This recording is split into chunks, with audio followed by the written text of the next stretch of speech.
भगवान शिव शंकर की असीम अनुकंपा आप तथा आपके परिवार वालों पर सदैव बनी रहे।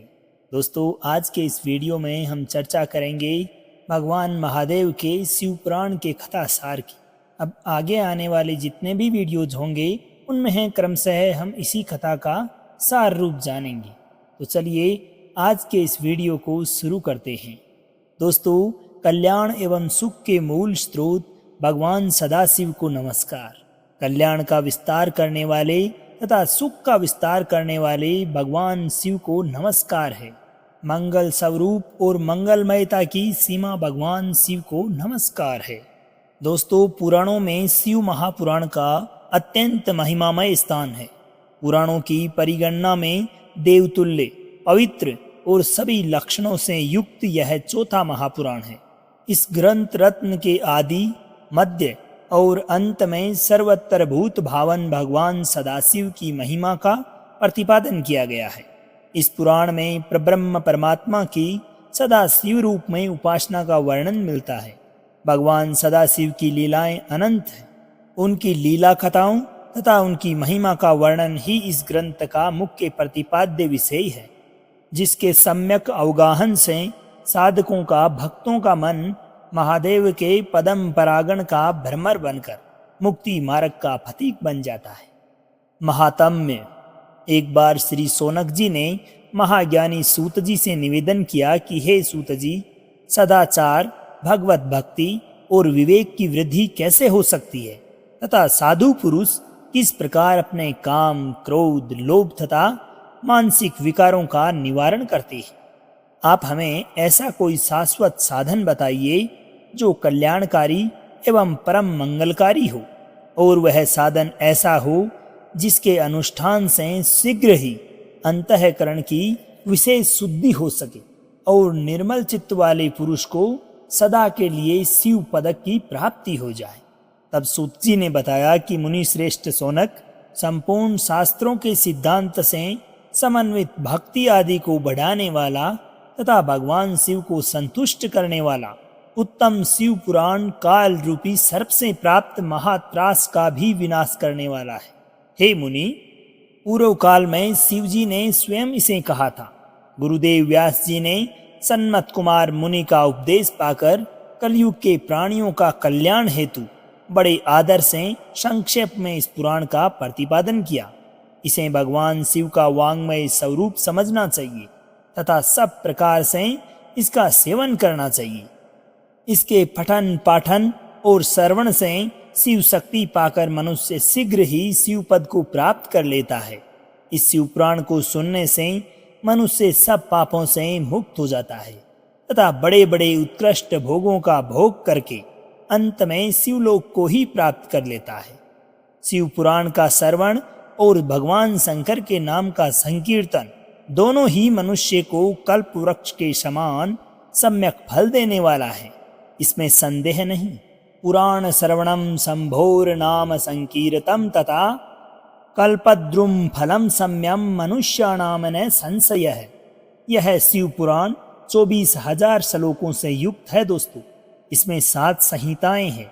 मनुष्य को चाहिए कि वह भक्ति, ज्ञान और वैराग्य से भली भांति संपन्न हो, बड़े आदर से इसका श्रवण करे। जिस घर में इस शिव पुराण की कथा होती है वह घर तीर्थ रूप ही है। उसमें निवास करने वालों के पाप यह स्वतः ही नष्ट कर देता है। अब सूत जी शिव पुराण की महिमा का वर्णन करते हुए पुराने इतिहास का उदाहरण प्रस्तुत करते हैं। पहला उदाहरण देवराज के नाम से एक ब्राह्मण का है जो वेश्यागामी एवं दुष्ट था, तथा दूसरा उदाहरण चंचुला नामक एक स्त्री एवं बंदुगी नाम के उसके पति का है। ये दोनों ही दुरात्मा और महापापी थे दोस्तों, परंतु शिव पुराण की कथा के श्रवण के प्रभाव से इन सब का भी उद्धार हो जाता है और इन्हें शिव पद की प्राप्ति हो जाती है। अब आगे चर्चा करेंगे हम शिव पुराण के श्रवण की विधि का। किस प्रकार से शिव पुराण का श्रवण करना चाहिए, किस प्रकार से सुनना चाहिए। अब सौनक जी के पूछने पर सूत जी शिव पुराण के श्रवण की विधि का वर्णन करते हुए कहते हैं दोस्तों कि शिव पुराण को सुनने के लिए प्राय सभी अधिकारी हैं। शिव उपासक के अतिरिक्त गणेश भक्त, शाक्त, सूर्योपासक, वैष्णव और इसके साथ ही ब्राह्मण, क्षत्रिय, वैश्य, शूद्र, चारों वर्णों के स्त्री पुरुष एवं ब्रह्मचारी, गृहस्थ, वानप्रस्थ, सन्यासी, ये सभी सकाम भाव अथवा निष्काम भाव से कथा श्रवण कर सकते हैं। किंतु जो लोग विष्णु और शिव में भेद दृष्टि रखते हैं, अर्थात विष्णु और शिव को मानने में थोड़ा बहुत भी अगर विभेद रखते हैं, वे शिव भक्ति से रहित हैं, पाखंडी, हिंसक तथा दुष्ट हैं, नास्तिक हैं, पर स्त्री, पराया धन तथा देव संपत्ति के हरण के लिए लुब्ध रहते हैं। वे कथा श्रवण के किसी प्रकार से भी अधिकारी नहीं माने गए हैं। दोस्तों, एक श्रोता को चाहिए कि वह ब्रह्मचार्य का पालन करे, पृथ्वी पर सोए, सत्य बोले, जितेंद्रिय रहे तथा कथा की समाप्ति तक पत्तल पर भोजन करे तथा सभी प्रकार की लोभ एवं हिंसा आदि से रहित हो और काम, क्रोध, लोभ, मोह, मद, मार्तस्य, ईर्ष्या, राग, द्वेष, पाखंड एवं अहंकार को भी छोड़ दे। श्रोता को सदा विनयशील, सरल चित्त, पवित्र, दयालु, कम बोलने वाला तथा उदार मन वाला होना चाहिए। कथावाचन के लिए संयमी, शास्त्रज्ञ, शिव आराधना में तत्पर, दयालु, निर्लोभी, दक्ष, धैर्यशाली तथा वक्तत्व शक्ति से संपन्न होना उत्तम माना गया है। दोस्तों, व्यास जी के अनुसार आसन पर बैठा हुआ कथावाचक ब्राह्मण जब तक कथा समाप्त न हो जाए तब तक किसी को प्रणाम तक ना करे। इस तरह विधि विधान का पालन करने पर श्री संपन्न शिव पुराण संपूर्ण फल को देने वाला तथा भोग एवं मोक्ष का दाता होता है। हे मुनि, मैंने आपको शिव पुराण का ये मातम्य जो संपूर्ण अभिष्टों का देने वाला है, इसे बता दिया। जो सदा भगवान विश्वनाथ का ध्यान करते हैं, जिनकी वाणी शिव के गुणों की स्तुति करती है और जिनके दोनों कान उनकी कथा को सुनते हैं, इस जीव जगत में उन्हीं का जन्म लेना सफल है। वे निश्चय ही संसार सागर से पार हो जाते हैं। दोस्तों, अब इसके पश्चात जिक्र होता है वेदेश्वर संहिता का।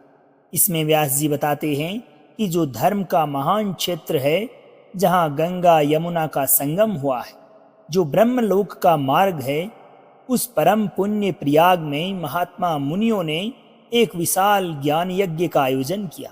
उस ज्ञान यज्ञ का तथा मुनियों का दर्शन करने हेतु व्यास शिष्य महामुनि सूत जी वहां पधारे।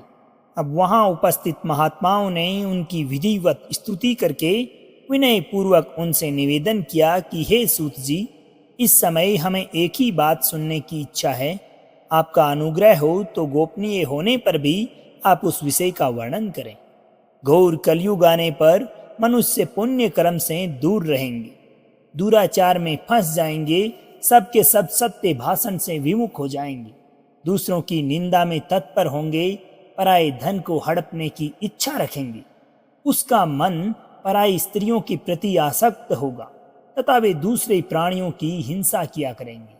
वे अपने शरीर को ही आत्मा समझेंगे। वे मूढ़, नास्तिक तथा पशु बुद्धि रखने वाले होंगे। माता पिता से विमुख हो जाएंगे तथा वे कामवश स्त्रियों की सेवा में लगे रहेंगे। वे अपने को श्रेष्ठ कुल वाला मानकर चारों वर्णों से विपरीत व्यवहार करने वाले, सभी वर्णों को भ्रष्ट करने वाले होंगे। कलयुग की स्त्रियां प्राय सदाचार से भ्रष्ट हो जाएंगी, पति का अपमान करने वाली होंगी, सास ससुर से द्रोह करने वाली होंगी, किसी से भय नहीं मानेंगी।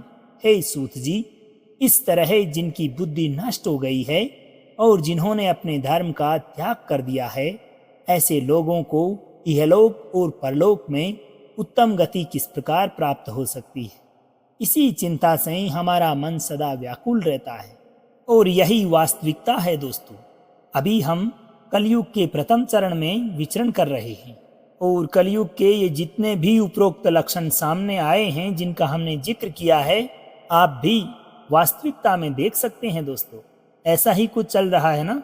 अब इसी प्रकार की बुद्धि तथा विवेक रखने वालों के किस प्रकार से गति हो सकती है, इसके बारे में सूत जी से पूछते हैं कि हे सूत जी, इस प्रकार के लोग जिनकी बुद्धि नष्ट हो गई है, और जिन्होंने अपने धर्म का परित्याग कर दिया है, ऐसे लोगों को इहलोक और परलोक में उत्तम गति कैसे प्राप्त होगी। इसी चिंता से हमारा मन सदा व्याकुल रहता है। तब सूत जी बोले कि हे साधु महात्माओं, आप सबने तीनों लोकों का हित करने वाली बड़ी अच्छी बात पूछी है। मैं इस विषय का वर्णन करता हूँ, आप लोग आदर पूर्वक सुने। अब आप श्रोतागणों से भी निवेदन है दोस्तों कि आप भी सूत जी के द्वारा बताए गए कलयुग में विचरण करने वाले मनुष्यों अर्थात हम सब की परम गति के बारे में जानिए। कल्याण प्राप्ति का उत्तम साधन है शिव पुराण। सबसे उत्तम जो शिव पुराण है वह वेदांत का सार सर्वस्व है तथा वक्ता तथा श्रोता का समस्त पापों से उद्धार करने वाला है। वह परलोक में परमार्थ वस्तु को देने वाला है। कली की कलम श्रासिका का विनाशक है। उसमें भगवान शिव के उत्तम यश का वर्णन है। हे ब्राह्मणों, धर्म, अर्थ, काम तथा मोक्ष, इन चारों पुरुषार्थों को देने वाले उस पुराण का प्रभाव विस्तार को प्राप्त हो रहा है। हे विप्रवरो, उस सर्वोत्तम शिव महापुराण के अध्ययन एवं श्रवण मात्र से कलयुग के पापासक्त जीव श्रेष्ठतम गति को प्राप्त हो सकेंगे। अब एक बार महर्षिगण परस्पर वाद विवाद में फंस गए। तब से सब के सब अपनी शंका के समाधान हेतु सृष्टिकृता ब्रह्मा जी के पास जा पहुंचे।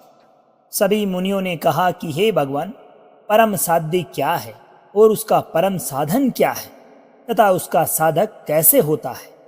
मुनियों के प्रश्न का जवाब देते हुए ब्रह्मा जी कहते हैं कि शिव पद की प्राप्ति ही साध्य है, उनकी सेवा ही साधन है तथा उनके प्रसाद से जो नित्य नैमितिक आदि फलों के प्रति निष्प्रह होता है वही साधक है। भगवान शंकर का श्रवण, कीर्तन और मनन ये तीनों महत्तर साधन कहे गए हैं दोस्तों। ये तीनों ही वेद सम्मत हैं। सूत जी कहते हैं कि हे सोनक, जो श्रवण, कीर्तन और मनन इन तीनों के अनुष्ठान में समर्थ होता है वह भगवान शंकर के लिंग या मूर्ति की स्थापना कर नित्य उसकी पूजा करके संसार सागर से हमेशा हमेशा के लिए पार हो सकता है।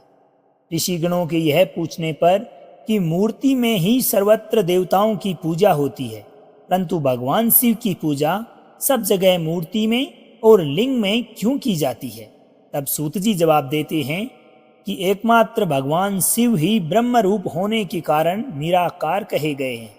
रूपवान होने के कारण साकार भी हैं। निराकार होने के कारण ही उनकी पूजा का आधारभूत लिंग को निराकार ही प्राप्त हुआ है, अर्थात शिवलिंग शिव के निराकार स्वरूप का प्रतीक है दोस्तों। इसीलिए हम सब महादेव की पूजा के साथ उनके शिवलिंग की भी पूजा की जाती है। अब आगे आता है ज्योतिर्लिंग का प्राकट्य, जिसका श्रवण हम अगले वीडियो में करेंगे। दोस्तों, संपूर्ण शिव महापुराण का ज्ञान लेने के लिए और श्रवण हेतु हमारे चैनल के साथ जुड़े रहिए और अपने दोस्तों को भी इस वीडियो को ज़्यादा से ज़्यादा शेयर करें ताकि वो भी शिव महापुराण के इस कथा सार को सुनकर इस संसार सागर से पार हो सके। तो दोस्तों, अब आज्ञा दीजिए आपके मित्र सांवर चौधरी को। मिलते हैं अगले वीडियो में, जिसमें हम चर्चा करेंगे ज्योतिर्लिंग के प्राकट्य के बारे में। जब तक के लिए खुश रहिए, मुस्कुराते रहिए, जीवन में आगे बढ़ते रहिए और प्रेम से बोलिए राधे राधे।